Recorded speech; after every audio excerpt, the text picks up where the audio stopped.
Morning. At the outset, I want to apologize for being a few minutes late. Florida, my home state, is facing a catastrophic hurricane that's headed towards the Florida Panhandle and the Big Bend. Category 4, 145, 155 mile an hour winds, and so I was delayed speaking to the White House about it. And just at the outset, I want to say, of course, my prayers are with the people of our home state, and we're going to keep a close eye on it. But that's why I was late, and I apologize. But I thank you for being here today at the release of our 2018 annual report of the Congressional Executive Commission on China. And I want to begin by thanking the expert staff of the Commission for the hard work over the last several months on this report. And I want to thank the co-chairman, Congressman Smith, whose partnership on the Commission I greatly value, in addition to our other House and Senate commissioners who also put in a lot of time and input in the product that you're going to read about and hear about today.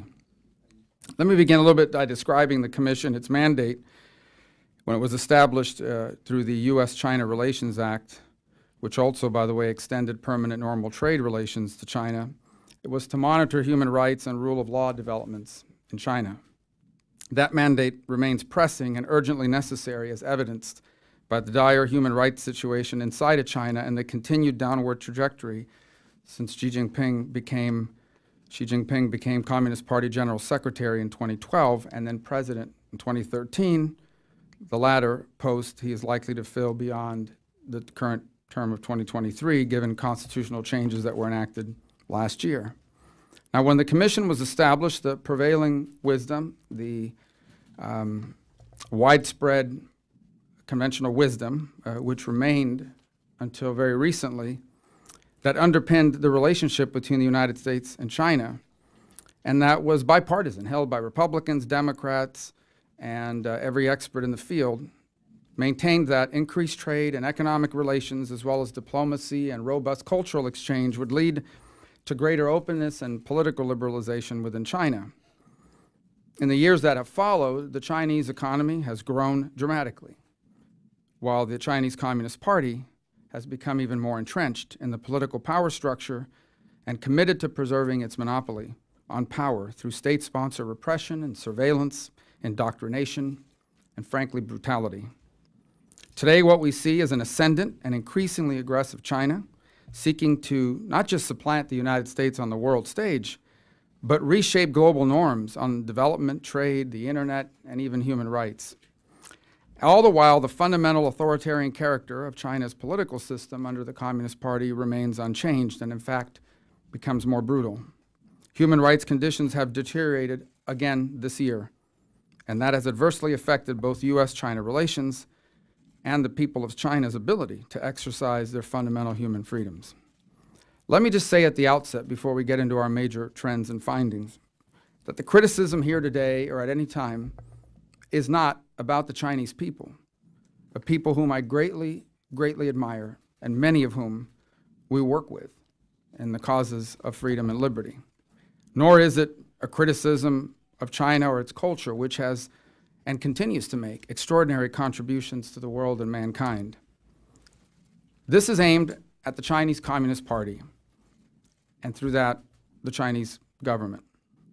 Now, as the 2018 annual report was compiled, the following general themes and key developments emerged. The first is the unprecedented repression of ethnic minorities in Xinjiang Uyghur Autonomous Region, which may constitute crimes against humanity. Number two, a dramatic increase in Communist Party control over government, society, and business. And the third is the increasing use of technology as a tool of repression. And many of these themes, in fact, all of them are interconnected. Technology plays a central role in China's gross human rights violations, where a digital surveillance state is working to transform, for example, in Xinjiang, the religious and ethnic identities of local Muslim ethnic minorities. Data-driven surveillance is facilitated by iris and body scanners, voice pattern analyzers, DNA sequencers, some of which are supplied, by the way, by American companies, and facial recognition cameras in neighborhoods, on roads, and in train stations. The striking image behind us here is from one of the so-called political re-education camps.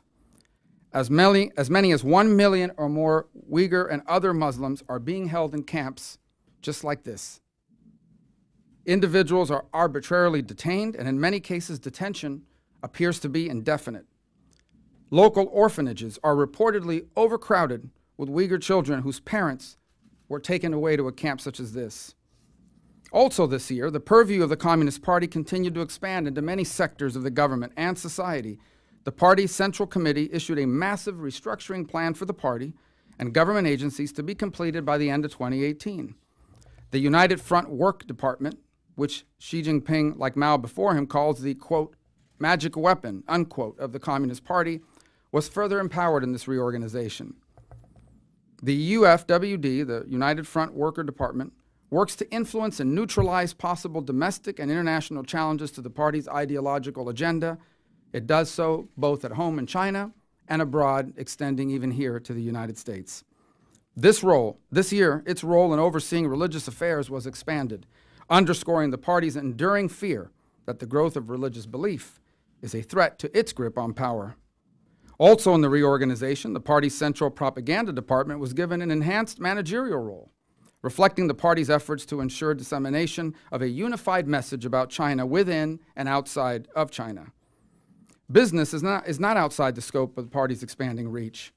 The newly amended Constitution stipulates that party committees play a leading role in the decision-making of state-owned enterprises. The National Supervisory Commission was also created this year. The investigatory and supervisory functions of the NSC extend Xi Jinping's signature anti-corruption campaign against party officials to a much broader swath of public sector personnel, including state-owned enterprise employees, public hospital staff, and public educators. As it relates to technology, the government continues to find new ways to create a pervasive system of algorithmic surveillance. The government is working with Chinese companies to develop and implement a social credit system. Pilot projects of the nascent social credit system have begun to aggregate vast amounts of data on citizens with a view towards shaping and even engineering citizen behavior. Chinese companies like Alibaba and its affiliate Ant Financial and Tencent, which owns the popular messaging platform WeChat, can be required to hand over data on Chinese citizens. The PRC's cybersecurity law, which took effect in June of 2017, requires companies to store user data inside mainland China, and that, of course, threatens user privacy. American companies are not immune from these pressures. Companies such as Apple transferred operations of its iCloud services for mainland Chinese accounts to a state-owned firm in February. It will likely be compelled to disclose user information to authorities. In addition to the themes I've just outlined, this year's report documents increasing religious freedom abuses, harassment of rights defenders and lawyers, suppression of free speech, large-scale forced evictions, onerous restrictions on civil society, and more. Time constraints today only permit us to scratch the surface of these abuses. The report also includes detailed policy recommendations for the administration and for we in Congress to consider. These recommendations are timely in light of the administration's publicly stated intention to reset the bilateral relationship with China and arrive at a proper balance. I'll highlight just a few. First, embed human rights throughout our bilateral relations. Second, prioritize reciprocity in every area of our bilateral relationship, including diplomacy, trade, investment, media, and cultural and academic exchanges. It's very simple. We should be treating them and their companies, their government, their products, their services the same way they treat us. Third, holding Chinese officials accountable for abuses through sanctions and visa denials and the like. Fourth, promoting internet freedom and counter foreign disinformation here and abroad. And fifth, revamp export controls to ensure that American technology is not being used to commit or facilitate gross rights violations. I believe the Trump administration will be receptive to these recommendations, and I plan to work with Congress, along with Congressman Smith and others, to advance these and related objectives legislatively where possible. I would now, before turning it over to Congressman Smith, would like to take a moment to briefly acknowledge some honored guests who are with us today. Several of the individuals seated in the front rows have been personally and painfully impacted by the current crackdown in China. Would you please take a moment to stand and be recognized?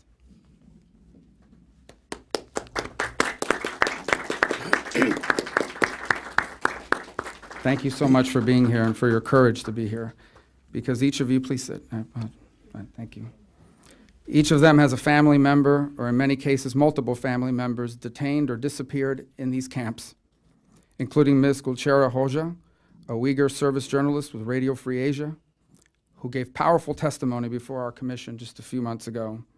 I thank you all for the courage in being here today. In connection with the findings and recommendations included in the CECC report, Congressman Smith and I are announcing a number of joint initiatives. We are deeply troubled by what is taking place in Xinjiang and have worked to draw attention to the gross human rights violations being committed. This week, we will be introducing bipartisan, bicameral legislation on this issue, the Xinjiang Uyghur Human Rights Act. We plan to nominate for the 2019 Nobel Peace Prize Uyghur scholar Ilham Tohti, who's currently serving a life sentence on charges of separatism. He's the founder of the website Uyghur Online. This website sought to promote dialogue and peace between Han Chinese and Uyghurs. His life's work stands in sharp contrast to the brutal ethnic and religious policy currently pursued by the Chinese government and Chinese Communist Party. Additionally, we are calling on the director of the FBI to review the unacceptable intimidation, threats, and targeting of Chinese, Uyghur, and Tibetan diaspora communities that are living here within the United States. The Commission often receives accounts from these communities, including Americans and legal permanent residents who are being harassed and threatened here in the United States. This manifestation of China's long arm cannot, must not, and will not go unanswered. And lastly, we will be urging the President of the International Olympic Committee to take steps to review and ultimately reassign the 2022 Winter Olympic Games in Beijing, given the current grotesque human rights violations, beginning with these horrific camps. In closing, let me just say that China's domestic repression is directly related to its international aggression and global political influence operations, and as a result are directly connected to the vital U.S. national interests. Policymakers are now re-examining the flawed assumptions that drove U.S.-China relations for decades. Evidence of this was last week's speech by Vice President Pence. Our commitment to the promotion of universal principles, the rule of law, and human dignity should be a key component of our international relationships and partnerships. We must also remember the brave Chinese citizens who are voicing dissent in the face of expanding domestic oppression.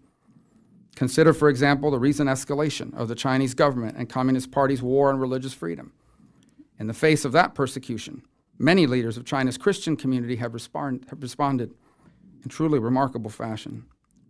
In August of 2018, a group issued a joint declaration for the sake of the Christian faith, and they bravely signed their names to a document stating their willingness to bear all losses, even the loss of our freedom and our lives.